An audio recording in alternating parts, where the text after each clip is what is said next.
बहुत समय पहले अरब के रेगिस्तान में अल हयाल नाम का एक नौजवान रहता था। वह गरीब था, लेकिन बेहद होशियार और बहादुर था। उसकी सबसे बड़ी ख्वाहिश थी दुनिया का सबसे बड़ा राज खोज निकालना। एक रात अल हयाल सो रहा था कि एक राज भरी आवाज आई, सच्चा दिल जिस शीशे को देखेगा वह दुनिया बदल देगा। सुबह होते ही वह निकल पड़ा रेगिस्तान के सफेद टीलों की ओर, जहां कोई जाने से डरता था। 3 दिनों तक चलते हुए उसे एक पुरानी टूटी हुई मीनार मिली। अंदर जाकर उसने एक पुराना धूल भरा शीशा देखा। जैसे ही उसने उसमें झांका, उसमें उसका चेहरा नहीं बल्कि एक रानी का चेहरा दिखाई दिया, जो रेत के महल में कैद थी। वह बोली, अल हयाल, अगर तुम मेरे महल तक पहुंच सको तो मैं तुम्हें वह ताकत दूंगी जिससे तुम पूरी दुनिया को बदल सकते हो। अल हयाल शीशे के इशारों के मुताबिक चलता रहा और एक दिन एक चमकता हुआ रेत का महल दिखाई दिया। लेकिन यह महल हर दिन अपनी जगह बदलता था। उसने चालाकी से महल की चाल समझी।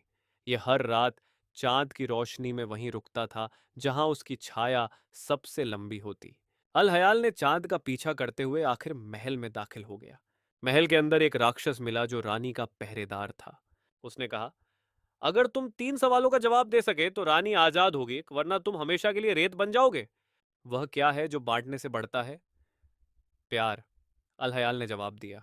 जिसे सब देखते हैं पर पकड़ नहीं सकते। ख्वाब। सबसे बड़ा जादू क्या है? अलहयाल मुस्कुराया और बोला, एक नेक दिल। राक्षस हंसते हंसते गायब हो गया। रानी आजाद हो गई। सच्चाई का इनाम।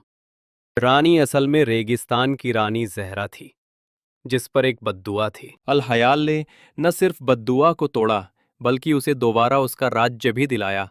उसने अल हयाल को अपना सलाहकार बना लिया। लेकिन अल हयाल ने कहा, मैं सिर्फ एक खोजी हूं।